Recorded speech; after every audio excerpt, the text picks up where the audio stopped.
Chris Key's Monday morning. Some crazy sounds coming out of Chateau Relaxo here with our first look. We're looking at the, okay, forgive me, I'm not sure how you pronounce this. It's Stax Effects, but their new pedal is called These Anomalies, Thsee, so THC Anomaly. And this is, in fact, an anomaly. What they're doing, Stax Effects, you probably know they're a very cool company making boutique pedals out of Long Beach, California. And in this golden age of pedals where there's all these great pristine effects dealing in the digital realm, what they did is they went the other direction. They're going after those weird, uncontrollable sounds that you get with with certain sort of chips. So it's a very cool approach. The basic details are this. You've got, down here you've got tap, but the tap doesn't affect the time, the delay. It actually affects the speed of the LFO. And the LFO is the low frequency oscillation. So what this is, it's an optically controlled delay which offers a robust low frequency oscillation. It's an electronic signal which usually is below 20 hertz and creates a rhythmic pulse or sweep.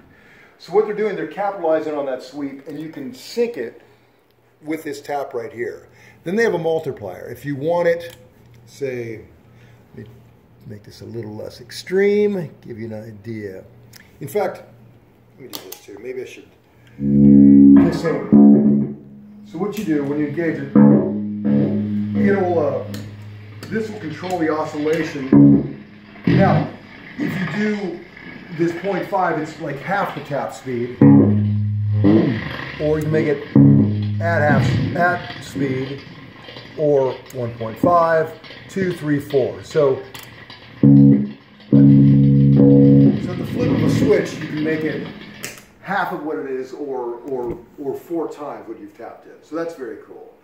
Next you have over here the waveforms, which gives you everything from everything you might expect on like a tremolo or even a phaser, perhaps, or maybe even a flanger. These are kind of normal on this side, you might expect, but then it gets into the super weird. Like, what does that even mean? You know that's weird. It's hieroglyphics. Yeah, I don't know what it does, but you know it's weird. And right here is my favorite. It's the swell, which you can adjust how much you want and then hit it. When you engage that, I'll show you right here.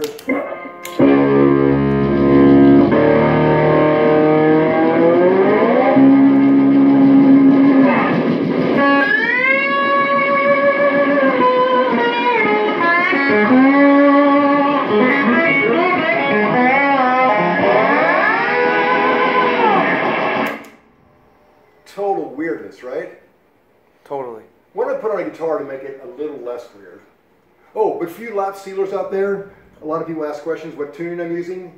Basically, it's the tonic, the 5, the tonic again, a 3, a 5, and a 1. So 1, 5, 1, 3, 5, 1. There. So let's get a guitar layout. For those of you keeping score at home. Yeah, for the total weirdos out there, and we know you're out there. And I think I'm in C sharp right then in the guitar. Okay, now we're guitar layout. Okay, so the cool thing about this is you've got depth and region. Kind of engage this, and you might notice there are all these weird kind of tones coming in, that kind of pixie dust stuff.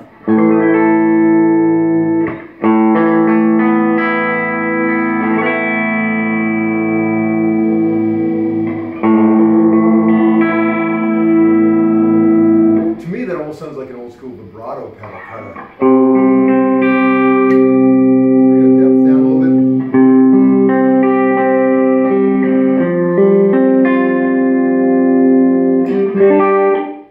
Cool chorus.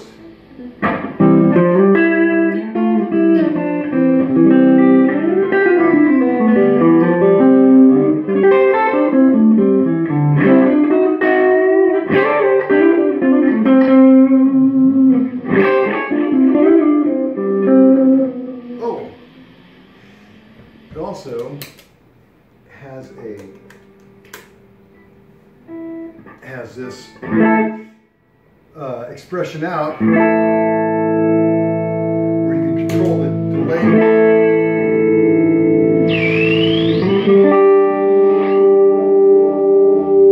For true ray gun type.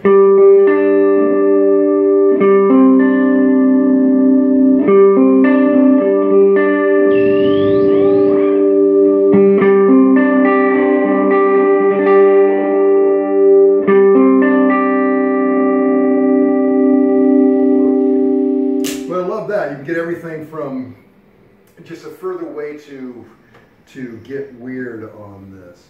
Let's turn that depth up a little bit more, really hear what it does.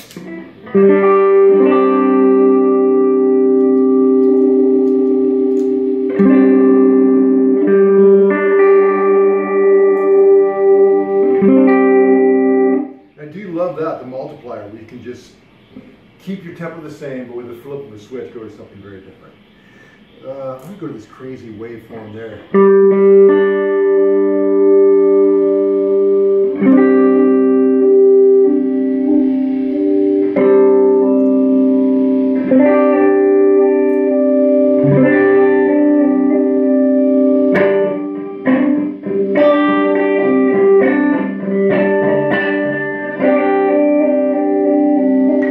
To me, that almost sounds like the Adrenaline pedal. I don't know if you're familiar with that, but it's like what John Mayer used on, is it Bigger Than My Body or something like that? Anyway, it's this, that kind of crazy oscillation like that.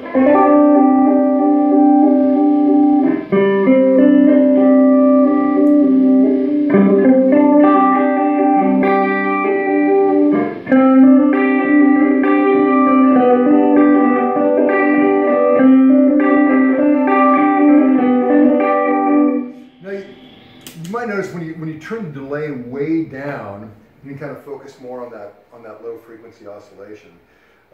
Turn it up and it, well, it's a whole different thing.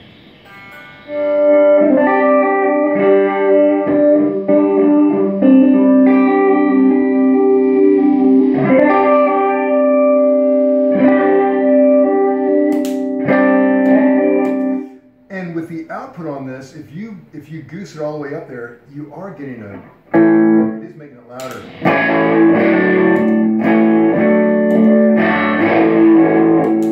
Getting a little bit of a boost that kind of adds to that, kind of gives you a little bit more of it.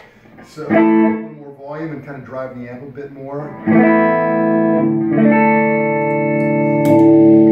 So we're going to do a full review of this later on, but in short, this gives you all these options for manipulating it. And if you open it up, there's even more stuff inside that we're not going to get into right now, because that's a wormhole that we just don't have time to open up or go down right now.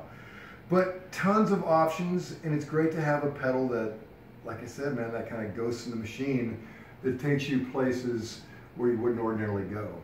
I mean, I was doing a session once with Dan Dugmore, and he was taking a solo on it, and I was just playing acoustic. He was playing steel and electric.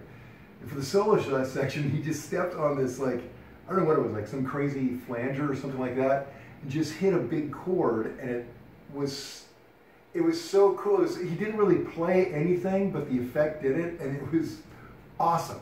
And it's nothing, and it wouldn't have happened without some weirdo pedals. So I love weirdo pedals. I don't know if I keep it on my board all the time, but to have in your tool bag for when you need to, like, get weird, get creative, give somebody, if the producer or whoever wants something that you're not doing, this is not a bad way to go. Find some weirdo bit. So Chris, what do we got coming up for rundowns this week? Red Fang. Oh, right. Perry Bean hosts that. Yeah, our dear friend Perry. Yeah, love Perry Bean. Well, I'll tell you what, let's drum machine our way out of here, and we'll just get weird. How say you, Chris? Do it. Do it! Ooh, I like